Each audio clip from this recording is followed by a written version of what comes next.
This podcast is brought to you by Podcast Nation.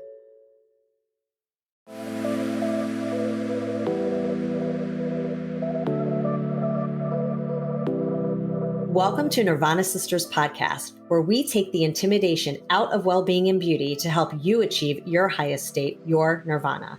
We are sisters-in-law and your hosts. I'm Amy Sherman. And I'm Katie Chandler. So let's get into some real conversation.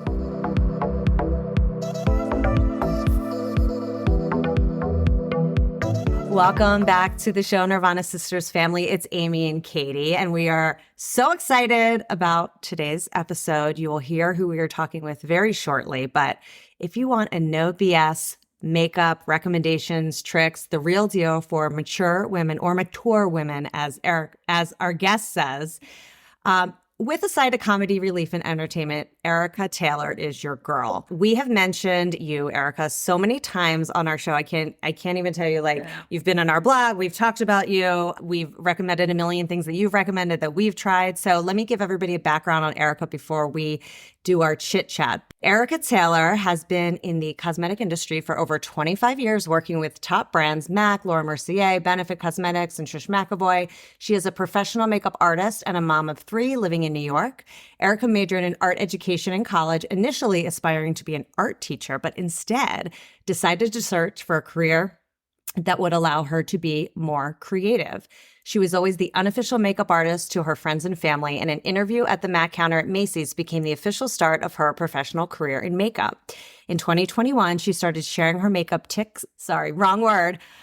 she started sharing her makeup tips and techniques for any age on her social media and has quickly become a trusted expert to her more than 1.4 million engaged followers. If you don't follow her on TikTok, you need to be following her. She is the best. In 2023, she was named L'Oreal Paris League of Experts and continues to be a major authoritative figure in the beauty and skincare space. Welcome to the show, Erica. We are so happy to have you here. I've been stalking her, just so everybody knows. I've DM'd her. I went on her TikTok live. I'm like, you got to come on the pod. You got to come on the pod. We want to talk to you and pick your brain. So welcome to the show, Erica. Thank you so much for joining us today. I'm so excited to be here, and thank you so much for all the support. Yes, of course. So we always kick off the show, take a step back, and we do our Nirvana of the week, which is just something that brought us joy, big or small, something that put a smile on our face and made us feel good. So I'm going to kick it off to you, Katie. What is your Nirvana this week? I think my Nirvana this week is being here. Amy and I are recording together live. We are not on 2 separate screens. Yes, I'm not in Connecticut. Nice. We are together. So I'm home for Rosh Hashanah. And aside from right now, this moment, getting in last night and seeing, my in-laws, my mother and father-in-law, my nephews, Amy and her husband, Stu, and all of us just sitting around the table having dinner. That was mine. What about you? So mine, I had a really cute moment with my older son. So I have 2 boys, Erica. One's a 11th grader in high school, and I have another son who's in 8th grade. And my 11th grader has been really into cooking lately, which is unusual because he never really cooked before. But all of a sudden he has been seeing these recipes on TikTok and he wanted to make some. So we got all these ingredients and we cooked together twice last weekend. And one was some buffalo chicken, blah, blah, blah recipe. He wanted to make another one as a calzone. So we made homemade dough and all of that. So it was so fun. So I was his sous chef and he was the main chef. But it was so fun just bonding and collaborating and chatting and just having kind of tactile, hands-on activity. So it was a really fun bonding moment. I don't get a lot of time with him. So that was good. What about you, Erica? That's awesome. I had a nice moment this morning when we missed the bus with the kid. And I had a neighbor's kid with me too. And took them for some fun breakfast, got a lot of laughs on the way to school. Nice. And sometimes, just starting your day like that, I was like, all right, I'm in my pajamas. I guess breakfast time. Let's go. I love it. That's great. You took a negative, oh crap, we missed the bus, into let's go have some fun. I love that. That's a fun mom right there. I don't know a lot of moms that would do that. That's great. Yeah. Cool mom. I wasn't always like that. I used to be a super psycho in the mornings. And when I had to get to work and run meetings, and I decided a couple of years ago that I wanted to make them laugh and go to school happy every morning. Yeah. So I put everything aside and I said, nobody can reach out to me until my kids are on the bus. Smart. I love that. That's great. That's good. That was the opposite of me this morning, trying to get my kids to school. I was telling Katie, I was just woke up on the wrong side of bed this morning and I was so mean this morning. And normally I'm try to be positive in the morning, but I was I know, just and then like, you feel so bad all day. I know. yes. I know, it's true. I Sending just- them off when you're yeah. cranky. So I like hadn't had my coffee. I was a little cranky, but hopefully It happens. it When I'm perfect, happens. It happens to me too. It happens. It happens. Okay. So Erica, tell us about you. Give us your backstory. We just know you from watching all of your hilarious and educational videos on TikTok, but tell us how it all started. I mean, obviously you've been in the business a really long time, but like, give us your story for everyone who doesn't know you. Well, I was in school, like you said, you gave me a great, true story. I was in school to be an art teacher, and I was like that 90s kind of like really goth looking kid, so nobody would hire me. It's probably circa like 97, right? So I was looking for a job and I couldn't find one. And someone said to me, "You do such beautiful makeup. Why don't you just work in cosmetics?" I said, "Okay." I marched to Macy's. So actually I did end up at MAC relatively quickly, but my first was prescriptives color matching. Okay. And then I spent a little time at Elizabeth Arden. I never want to smell Fifth Avenue or Red Door again. So relatively quickly, I got recruited to the MAC store in Roosevelt Field in Long Island. And that was like the place to be. Oh, yeah. And as around, 19, 20 years old, this was super exciting. I wasn't as good as the rest of them, but I just worked really hard. I did every late shift, every schedule they asked me to stay. And then they kept me on full time. And I, 6 months later, applied to be a senior trainer for MAC. I was not even close to ready. I tanked the interview. Embarrassing, crazy, making up the answers, all sorts of crazy. But then I learned everything I did wrong. And a few months after that, I tried out for a low level trainer, like a store trainer. I got it. And, I could have folded and been embarrassed. And I think what has always pushed me in this industry is I'm not afraid of embarrassing myself. I don't just, I take it as a challenge. I don't just, tuck my tail in and shut down. And that has been every other place I went to. I was recruited to different companies. I met great people. I worked with so many great people. I got to do like runway, fashion shows, all of this. This was not my passion. First of all, I'm 5'1". I was tired of like seeing all these tall people. Like, why does it look like this on me? But I loved training in store teams, building teams. And I'm very social.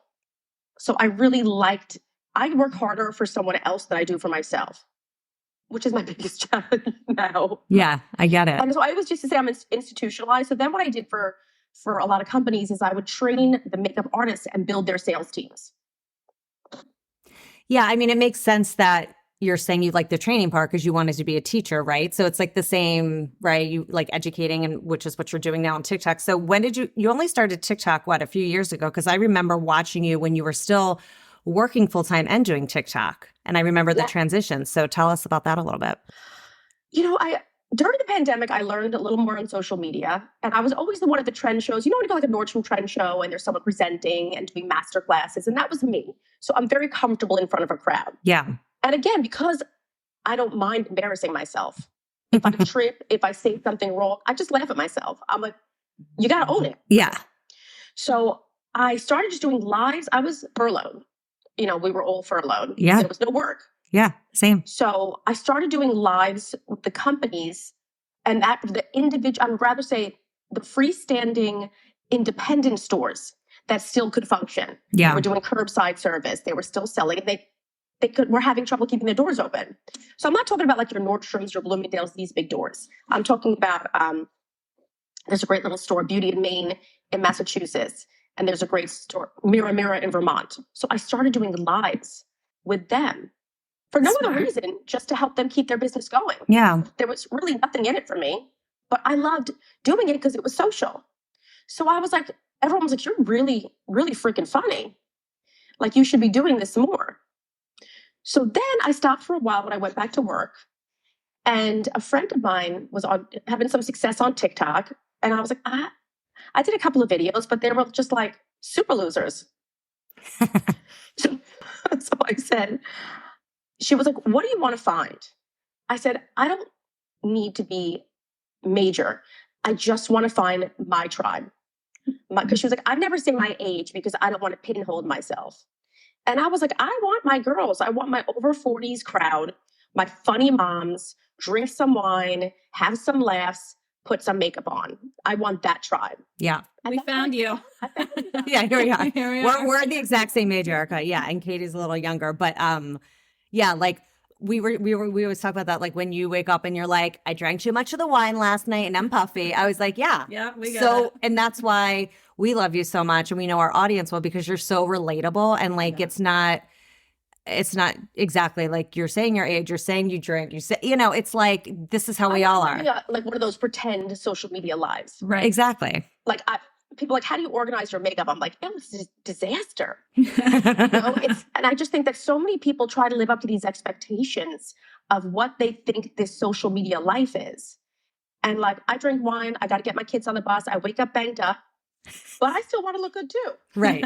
Right. We have a good question for you later to figure out how you do that. But yeah, and it's very similar with us in our show. We have this relatable point of view on well-being. So it's like, we're moms, same as you. We, try to break things down when we talk to different people, because there's so many beauty, wellness, makeup people out there that it just feels intimidating, and it feels like, well, I can't be like that, so I'm just not going to do anything. And it's like, no, here's some bite-sized things you can do. Here's the, make the concealer hack, the whatever. Well, that's an amazing story. And then what happened? You just kept making videos, and then it just built from there?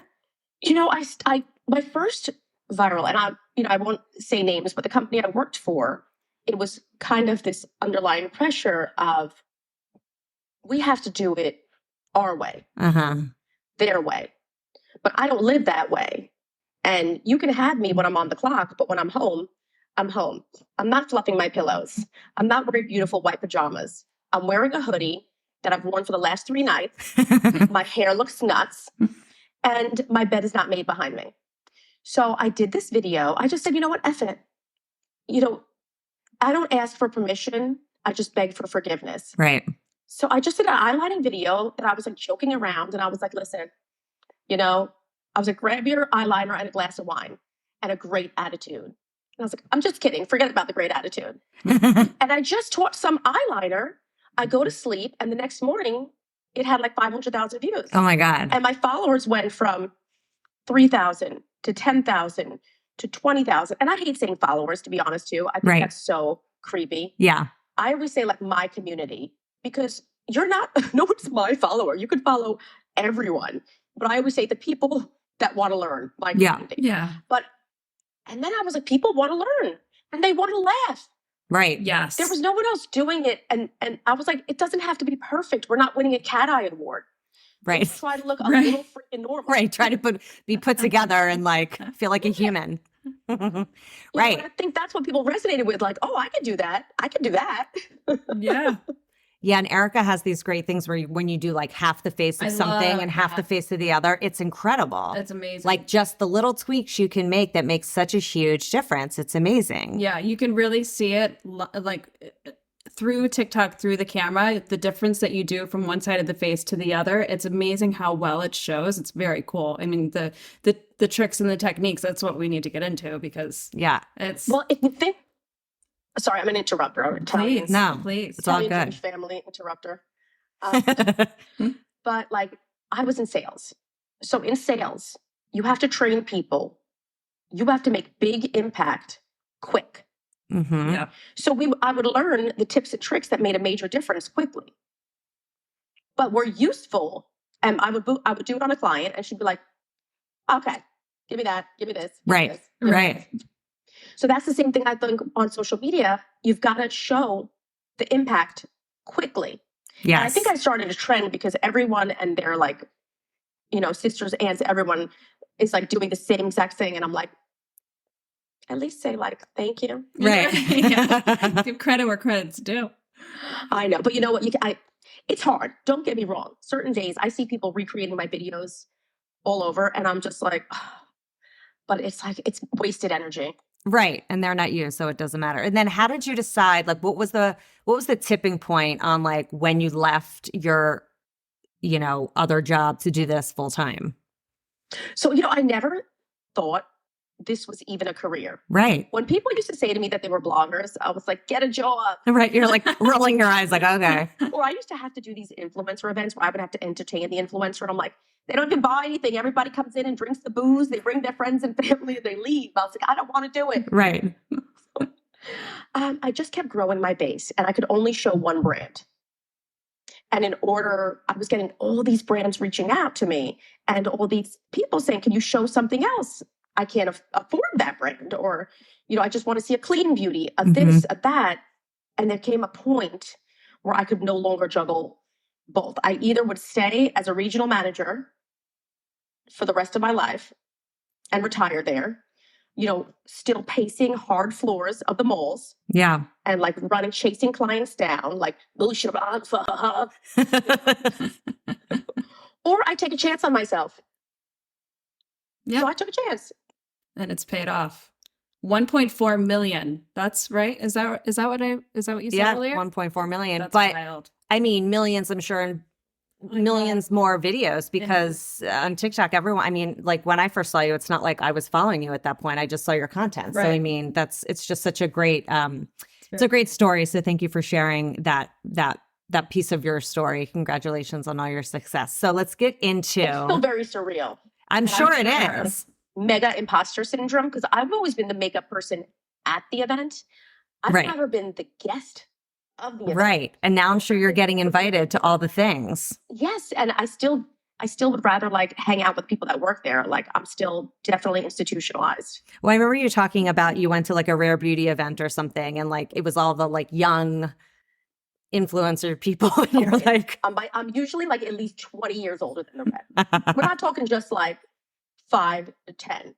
It's like I could be their mothers. I'm so curious what these events are like. Like, what are these younger influencers doing at these events? Drinking the drinks. I mean, some that I met are lovely, and others are just walking around trying to be cooler than the next. Yeah, right. Not surprising. But it reminds me when I used to go to these cosmetics conferences and the trainer events for MAC and who was wearing what and walking around trying to be the coolest. So I don't sweat it because I get it. Yeah. I probably was there 20 years ago too. Yeah, exactly. But I do sometimes just walk around laughing like, where am I? I know. I'm sure it's so surreal. Okay, so let's get into some of your favorites because there's so many things and so many products you talk about. But for like the basics, right? Want to talk about some of your favorites. Okay, so let's go, as you would say. Concealer. Okay, let's go. My number one is the Dior Backstage. Hands down. But if you're into the clean beauty, the Kosas. Okay. Mm-hmm. Okay. You like the Kosas? I love the Kosas. I do Kosas because of you. Is the Dior Backstage as creamy and moisturizing as the Kosas? If not creamier. Okay. And I will say it has a better color range. Okay. But it doesn't have that skincare element. And Kosas has more of the skincare element. It's more skincare. So that's why those are more my everyday. So going out, I have different. I do something heavier, but like just for everyday life, Dior Backstage Kosas. And to be clear, one of the biggest reasons why you like it for mature skin, it doesn't crease. It's creamy. The creamy, it melts into your skin a little bit better, right? Yeah. When I look for a concealer, I don't care what the hottest trend is because that's irrelevant to me. And most of my clients or people that watch me don't care either, right? So I feel on my hand textures. Okay. If you go into a store and you put a concealer on your hand and it gets dry on your hand, forget it. Yeah. So they're creamy, they're hydrating, and they just have like a medium natural coverage, not like a theatrical situation. Yeah. Yeah, that's I think a thing is concealers that are too heavy sometimes, like for every day. They look worse. You don't want that. Yeah. Mm-hmm. They look worse. It can get cakey. Yeah. All right. You actually like not real life. It's not natural. Yeah. Yeah. You did a video and for our Nirvana Sisters family, check this out. It was so helpful the other day on concealer and how to actually apply it correctly so it doesn't crease regardless of what concealer you use, where you put on, I think it was like the oil or something. I can't remember. I have an eye oil or an eye balm. You have to do something hydrating. So there are concealers that will crease less than others. Right. But if you're not prepped the right way, those are going to crease too.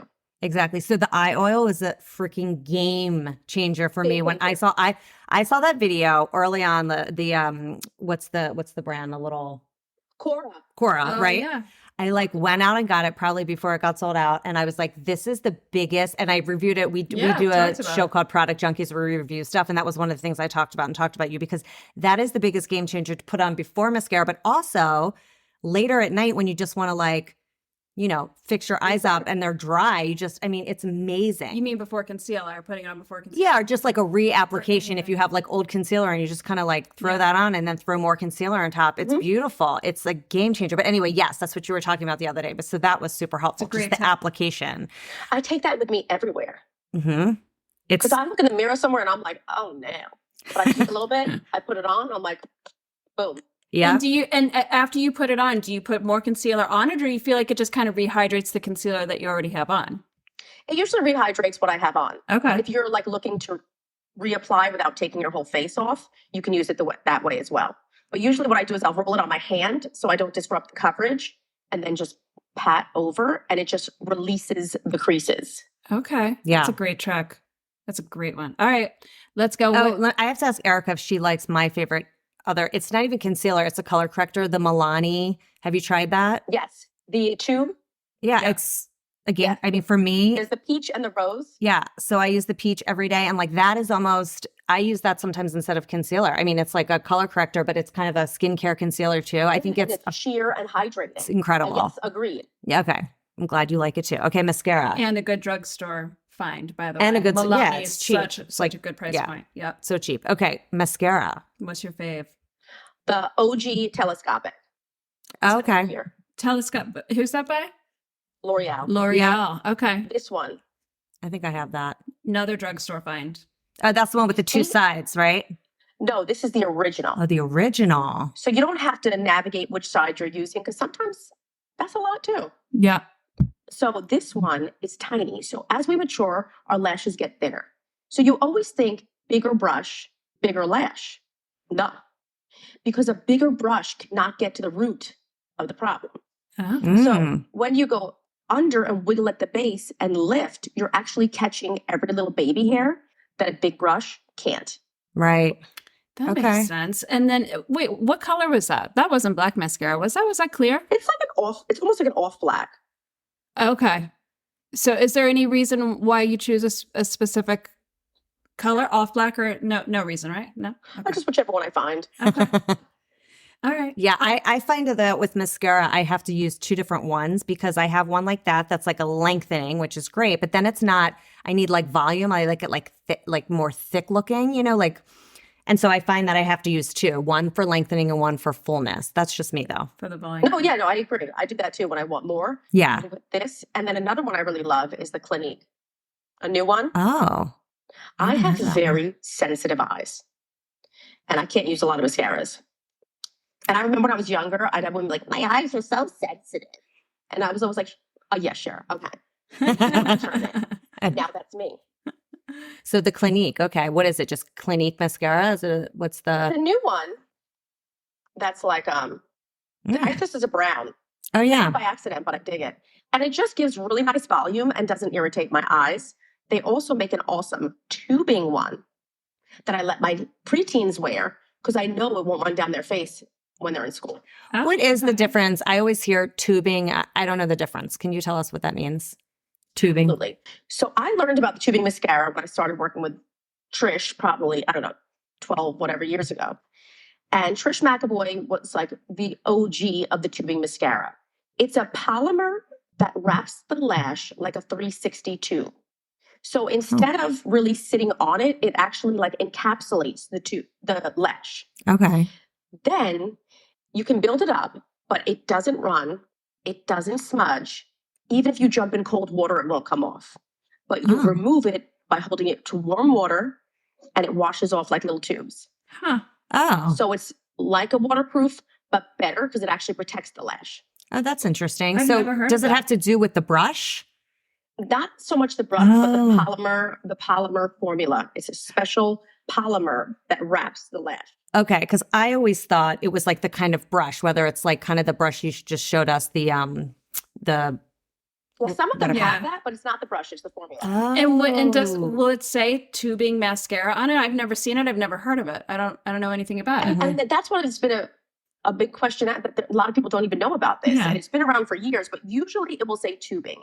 But what you do is you just look up tubing mascara and a bunch will pop up. Yeah. You Okay. probably have some you Tubing. don't even realize. I think I've had Right. some and that have come off that way, that they just kind of come off whole. But I just never know. I always hear people say tubing and bristle, and I'm like, I don't know the difference. So Yeah. that's a good explanation. I have If you a go to remove a tubing mascara with makeup remover, it'll get like gummy. Okay, so you really just remove it with water.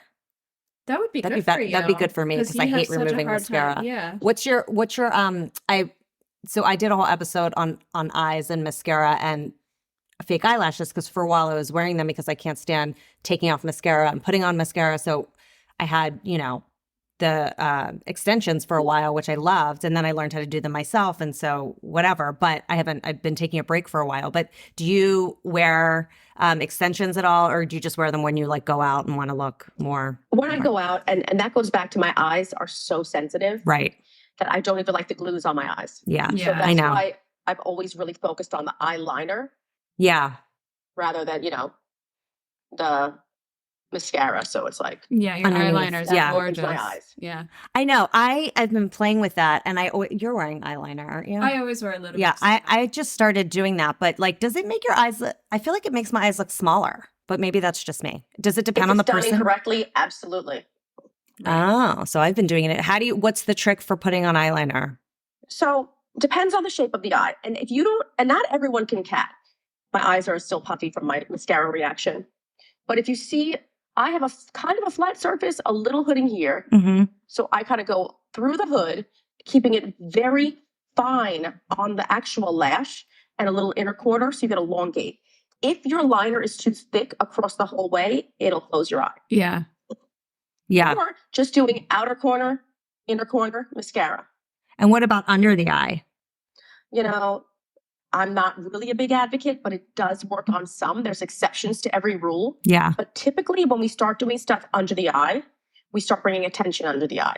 Right. Right. Which is not where we want. No, we want Well, yeah. It's like I don't want Lift- attention on my waist. Yeah, lift it up. lift it up, baby. I used to use black eyeliner, and for whatever reason, I don't know, it just started to look too harsh on me. So I use like a darker brown eyeliner, and anytime I do under the eye, which I really never do, Yeah. it just feels too heavy, like too dramatic, like I'm trying too hard, like Well, it's too yeah, done. Or that's what I was something. meaning before. Where when I do it, it makes my eyes look small. When you do it under it, especially, it will make the eyes look Yeah, Yeah. that's what I found. kind of like cages them in. Yeah, Exactly. And then on the top, yeah, if I do it right, it looks good, but I'm not always good at doing you it. should try but brown. I'll try brown. Yeah. I do have a brown. I'll try that. They're more I'll try that. forgiving. Yeah, I feel like. And then I've been seeing this because I feel like Michaela always says this on TikTok, the what is this called? The tight line. Yeah.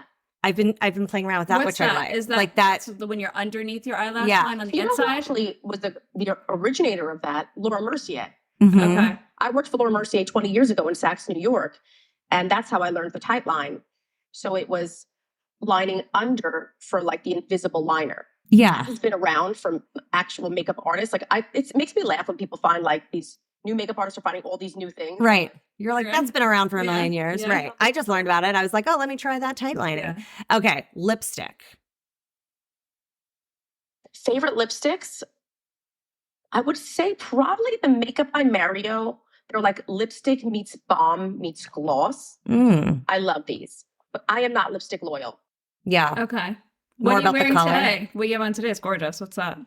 This is Huda long wear Mm. with, so I take a beige, Okay. but what I do is I put a pinker gloss over it to give it life so I don't look abracadabra. And then I put the gloss a little on top so it catches the light. Yeah, it's Oh, beautiful. pretty. It's so nude that if it runs, nobody will see it. Right. So is that the Huda one? Is that I'm more of a? progressive. I'm very progressive. Hold on. This is me. Yeah, that's- This is me. Every time I look at a product, I can't see anything. I'm like wifey, Huda wifey. Wifey. long wear, Nice. and the Lawless gloss. Okay, now this color. whatever that is. We'll find it. I like the Lawless concealer actually too. That's a nice one. Speaking of Lawless. Love that shade Ballet because it has that perfect pink. Yeah. Yeah. I like that too. So is that Huda Beauty? Is that a gloss or just kind of like a more matted? Long wear matte lip. Oh, okay. So it's kind of like the Kylie one. Yeah. I just reviewed a Kylie Cosmetics nude that's matte, and then I'll put a gloss over it, and then it's kind of the same. Have to. Yeah.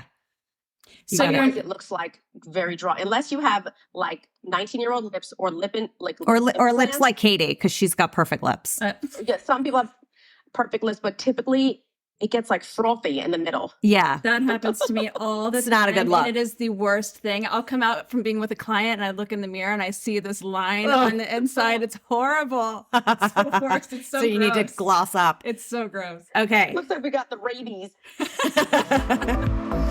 Thanks for listening to Nirvana Sisters. For more information on this episode, check out the show notes, please subscribe, and leave us a review. Also, find us on Instagram at Nirvana Sisters. If you loved what you just listened to or know someone that would, please share it and tag us. Tune in next week for a fresh new episode of Nirvana Sisters. We'll continue to watch out for all things wellness so you don't have to. Bye.